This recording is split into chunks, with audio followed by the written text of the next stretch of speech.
Now, on Emeritus News Special Report, a court hearing has been delayed for the suspect in the attempted bombing of a jetliner in Detroit.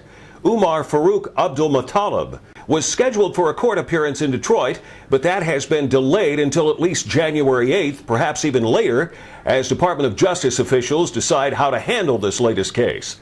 Al-Qaeda has now claimed responsibility for the attempted bombing, but the government says it has no actual proof at this point. The suspect's family had warned the State Department last month about their concerns that their son had turned into an extremist.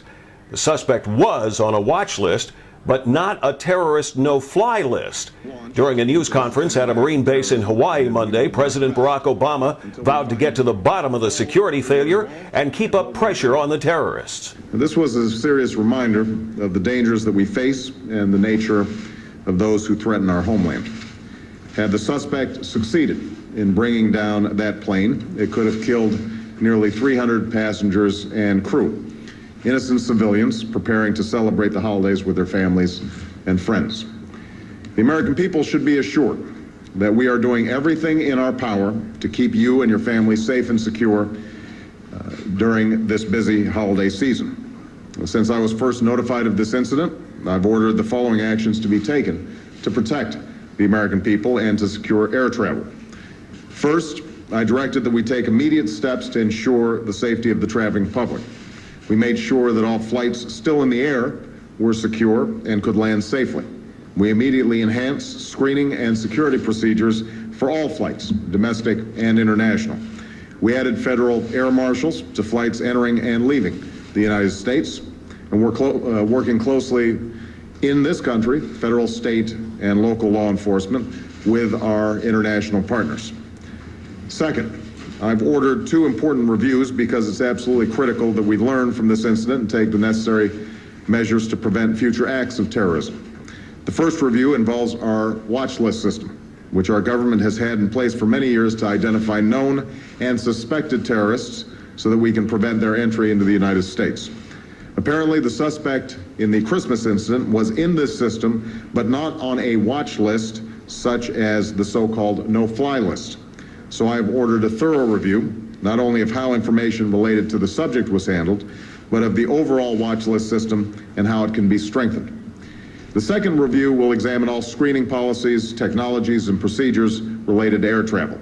We need to determine just how the suspect was able to bring dangerous explosives aboard an aircraft and what additional steps we can take to thwart future attacks.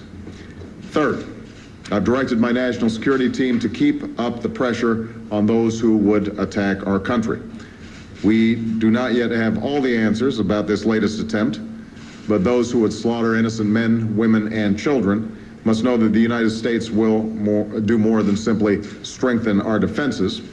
We will continue to use every element of our national power to disrupt, to dismantle, and defeat the violent extremists who threaten us, whether they are from Afghanistan or Pakistan, Yemen or Somalia, or anywhere where they are plotting attacks against the U.S. homeland. Finally, the American people should remain vigilant, but also be confident. Those plotting against us seek not only to undermine our security, but also the open society and the values that we cherish as Americans. This incident, like several that have preceded it, demonstrates that an alert and courageous citizenry are far more resilient than an isolated extremist. As a nation, we will do everything in our power to protect our country. As Americans, we will never give in to fear or division. We will be guided by our hopes, our unity, and our deeply held values. That's who we are as Americans. That's what our brave men and women in uniform are standing up for as they spend the holidays in harm's way. And we will continue to do everything that we can to keep America safe in the new year and beyond. In the meantime, stepped-up security has been ordered at airports, especially on international flights. So extra time for screening should be figured in anyone's plans to any airport. And passengers may face limits in the last hour of their flights. They may not have any electronic devices running at all. Onboard phone systems and texting may be disabled, and restroom visits carefully monitored by flight attendants. More on this story at emeritusnews.com.